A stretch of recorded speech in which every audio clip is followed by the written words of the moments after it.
our own kids, the kids that you have in your schools and in your districts and that we have across our state.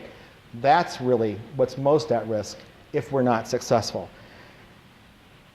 While it is not without its challenges, we have an unprecedented opportunity, and our Washington kids are counting on every one of us to do our part. And now I'm going to turn it over to Doug Gill.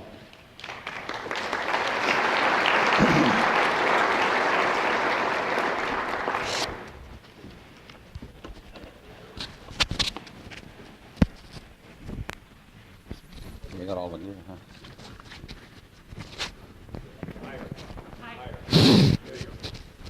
Okay. Thanks, Alan, for that guidance. I appreciate it. Good morning, everyone. Well, as you have already figured out, essentially doubling the flow-through allocations for IDEA between one year and the next creates both opportunity and challenge.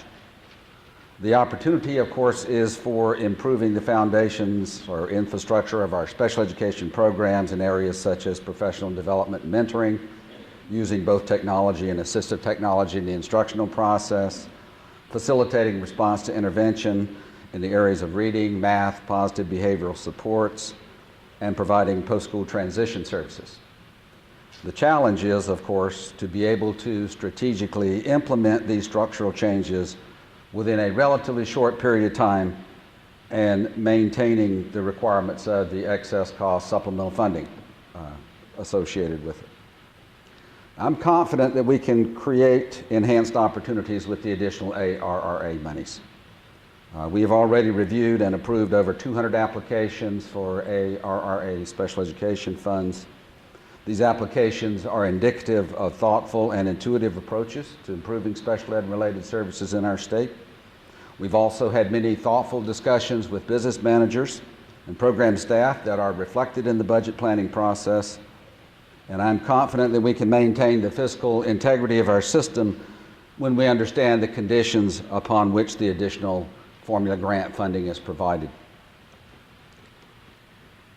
The first one is that IDEA ARRA funds are intended to stimulate improvements in the provision of special ed services for 2009-10 and beyond.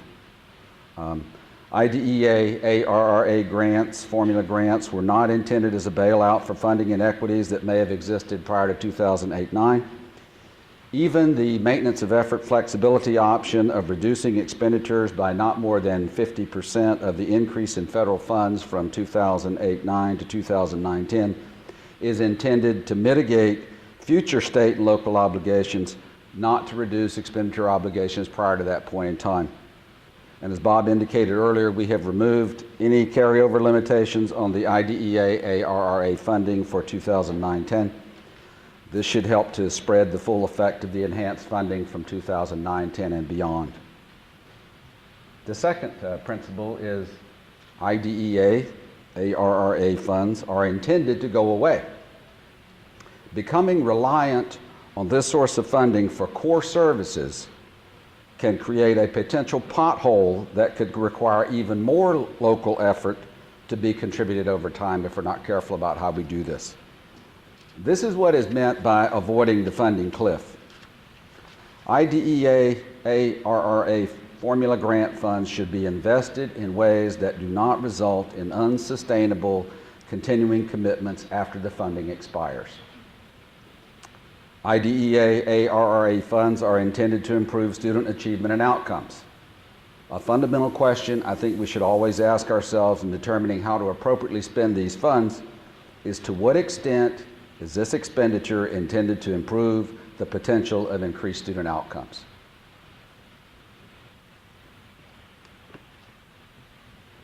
IDEA ARRA funds are being subjected to, word of the day, unprecedented level of reporting and are subject to an unprecedented level of public scrutiny. This is why we are admittedly cautious in our guidance and approach relative to this funding.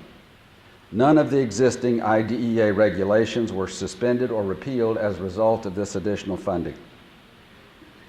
Quite frankly, the risk associated with overly liberal or unfounded interpretations on more than $200 million in a formula grant supplemental increase in the context of impending revenue shortfalls at both the state and local level is simply too large to ignore. Just as a reminder to everyone, there are two fundamental concepts in federal financial support for special education. One is the concept of excess cost. Excess cost means those costs that are in addition to or in excess of the annual average per pupil expenditure for a non-eligible elementary or secondary student. OSPI has provided templates in this regard for your use, and each district has already provided us with an excess cost calculation.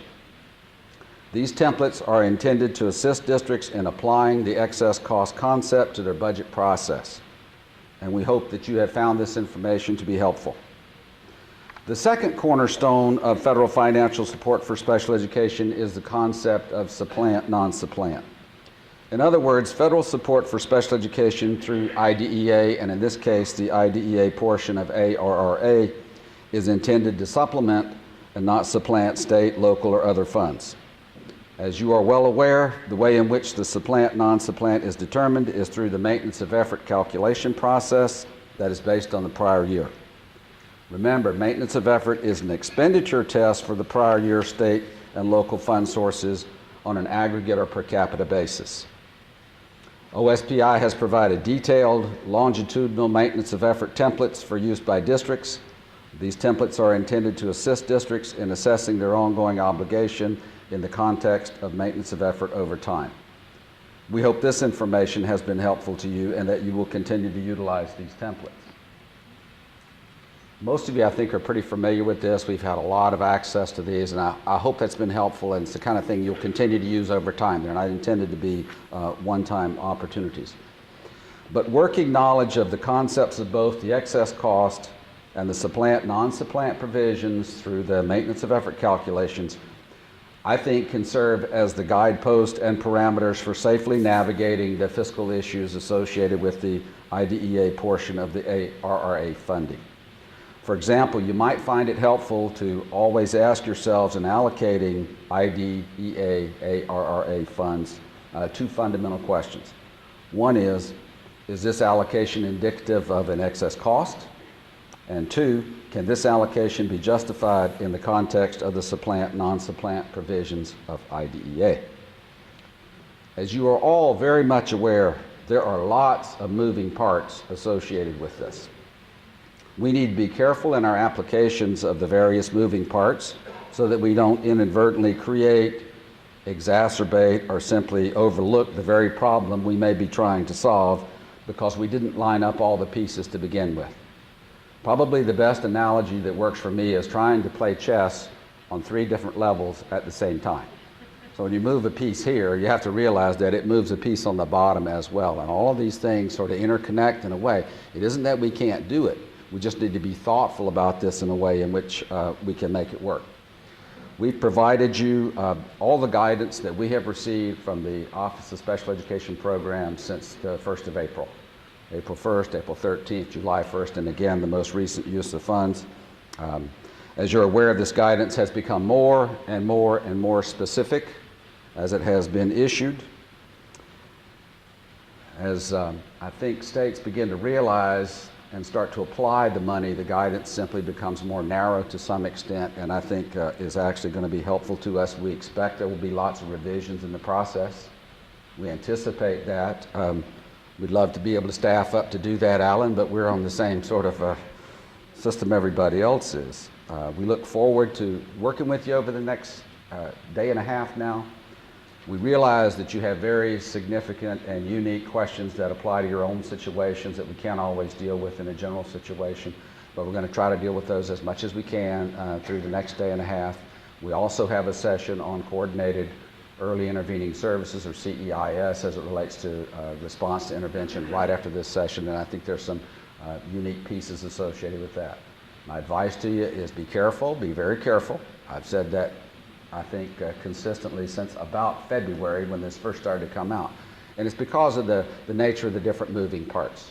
It is something we can figure out. Someone said earlier, it may not be rocket science, but it feels like rocket science. I don't think it's rocket science, but it sure feels like